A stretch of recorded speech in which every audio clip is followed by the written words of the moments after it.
parte de eso el constitucionalismo, que es también un aspecto muy importante para los derechos humanos, desde luego para la justicia, pero también para los derechos humanos. Es un aspecto muy importante. ¿Por qué?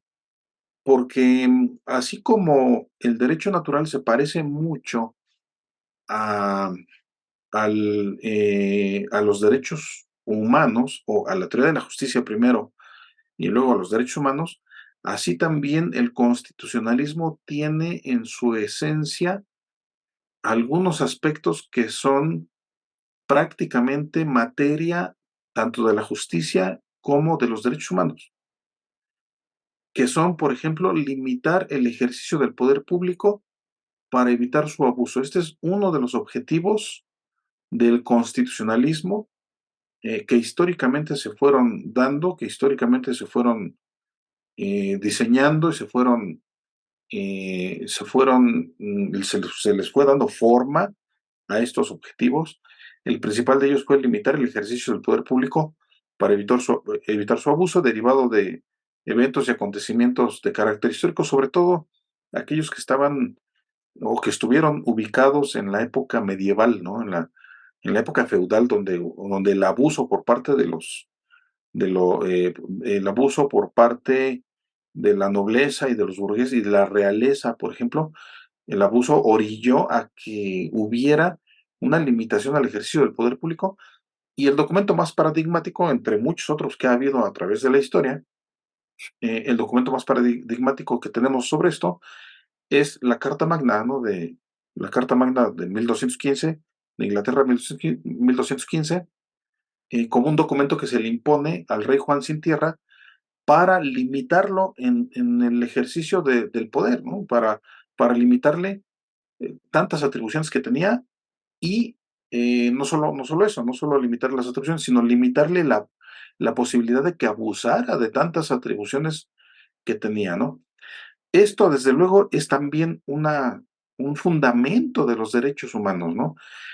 En realidad, limitar el ejercicio del poder público para evitar su abuso, en realidad es una parte importante de la protección a los derechos humanos, porque ya decíamos que, eh, que el Estado es uno de los entes que por su posición y por su estructura y por su contenido, es uno de los entes que más posibilidades tiene de vulnerar los derechos humanos de las personas, y que además que más lo ha hecho, ¿no? O que más dolorosamente lo ha hecho, ¿no? Que de forma más lesiva lo ha hecho, precisamente por esta posición en la que se encuentra el Estado de tener a su alcance los recursos, tanto materiales como humanos, jurídicos, etcétera, y esto hace que pueda tener un ejercicio desmedido en el poder público, ¿no? Desde luego estamos hablando, al hablar del poder estatal, estamos hablando de los que detentan el poder estatal, de las personas. Finalmente las personas, los seres humanos finalmente son los que integran el aparato estatal y son los que podrían abusar de su poder público, ¿no? Entonces, esta es la relación que se tiene en términos del constitucionalismo, específicamente de este primer apartado o de este primer objetivo del constitucionalismo con los derechos humanos, ¿no? Limitar el ejercicio del poder público para evitar su abuso. Pero además el constitucionalismo tiene otro objetivo entre varios. Desde luego, estamos aquí mencionando solamente los que están relacionados con los derechos humanos. El otro objetivo que está relacionado es garantizar los derechos y libertades de los seres humanos, ¿no? De las personas o de los seres humanos. Más que de las personas, de los seres humanos, ¿no? Garantizar derechos y libertades de los seres humanos.